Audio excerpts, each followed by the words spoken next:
किसान साथियों नमस्कार। अक्सर किसान साथी मूंग की खेती करते हैं और मूंग के अंदर आप ये देख सकते हैं कि इस समय पर जो है वो बहुत से कीट और पतंगों का अटैक देखा जाता है, क्योंकि अभी जो मूंग है इसके अंदर अच्छी बारिश के चलते अच्छी वेजिटेटिव ग्रोथ हो रही है, जिसकी वजह से फसल के अंदर बहुत से कीट और रोग लगने की संभावना है वो भी कहीं ना कहीं बढ़ गई है। तो साथियों आज की इस वीडियो में हम बात करेंगे कि जैसे आप इस फसल में देख रहे हैं कि पत्ते कटे हुए हैं या फिर इसके अंदर मच्छर वगैरह का अटैक भी देखा जा रहा है, तो इसको किस प्रकार से कंट्रोल कर सकते हैं, ऐसी कौन सी इंसेक्टिसाइड का स्प्रे हम करें जो ना तो ज़्यादा महंगा हो, और इसके अलावा और कौन कौन से कॉम्बिनेशन हम स्प्रे कर सकते हैं, इस बारे में हम बात करेंगे आज की इस वीडियो में। किसान साथियों मूंग की फसल का जो वानस्पतिक वृद्धि करने का जो समय है वो तकरीबन पूरा हो चुका है और कुछ समय के बाद जो फसल है उसके अंदर फ्लोरिंग स्टार्ट हो जाएगी। तो इस समय पर जो मच्छर वगैरह का अटैक देखा जाता है, इसको कंट्रोल करने के लिए आप जो इंसेक्टिसाइड जिनका अक्सर किसान साथी इस्तेमाल करते हैं, जैसे कि मोनोक्रोटोफॉस है जिसका इस्तेमाल सबसे ज़्यादा किसान साथी करते हैं। इसके अलावा और भी इंसेक्टिसाइड जैसे कि डाइमेथ्योट है जो कि मार्केट में आपको रोगोर नाम से मिल जाती है, इसका इस्तेमाल भी किसान साथी करते हैं। इन दोनों इंसेक्टिसाइड में से किसी भी एक इंसेक्टिसाइड का आप इस्तेमाल हल्के फुल्के जो मच्छर मक्खी वगैरह की समस्या मूंग की फसल में देखी जा रही है उसको कंट्रोल करने के लिए कर सकते हैं। अभी किसान साथियों जैसे ही फ्लोरिंग स्टार्ट होगी और फूल से फलियां बनेंगी उस समय पर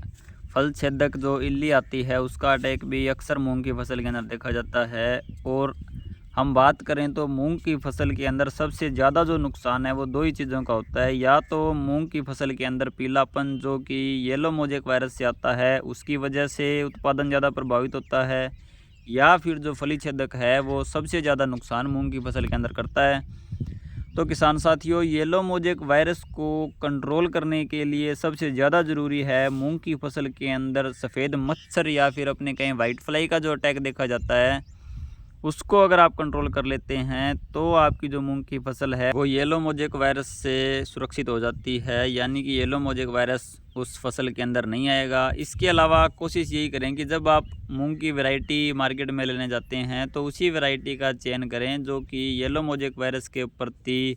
सहनशील या फिर प्रतिरोधी वैरायटी हो। इसके अलावा किसान साथियों दूसरी सबसे बड़ी समस्या जो मूंग की फसल में देखी जाती है वो देखी जाती है फली छेदक यानी कि इल्ली की समस्या। इसको कंट्रोल करने के लिए आप बहुत से इंसेक्टिसाइड मार्केट के अंदर आते हैं, जिसमें से एक आता है जिसमें थायोमेथोक्साम और लेमडासाइहेलोथ्रिन का कॉम्बिनेशन आता है। ये अलग अलग कंपनी का अलग अलग ब्रांड नेम से मिल जाएगा। इस कॉम्बिनेशन का आप 200 ml मात्रा प्रति एकड़ के हिसाब से छिड़काव करके फसल को इल्ली से सुरक्षित रख सकते हैं। इसके अलावा आपकी मूंग की फसल के अंदर अगर फली छेदक का अटैक बहुत ज़्यादा देखा जा रहा है तो इसके लिए आप कोरोजन इंसेक्टिसाइड का इस्तेमाल कर सकते हैं। इसकी आप 80 से 100 ml मात्रा प्रति एकड़ के हिसाब से इस्तेमाल करें। किसान साथियों मोनोक्रोटोफॉस का इस्तेमाल तो आप करते ही आ रहे हैं, इसके अलावा जो भी टेक्निकल आज की वीडियो में हमने बताए इनका इस्तेमाल करके आप मूंग की फसल को कीट है पतंगे और फली छेदक से सुरक्षित रख सकते हैं। साथियों उम्मीद करता हूँ आपको जानकारी उपयोगी लगी होगी, इसलिए वीडियो को ज़्यादा से ज़्यादा किसान साथियों के साथ शेयर करें।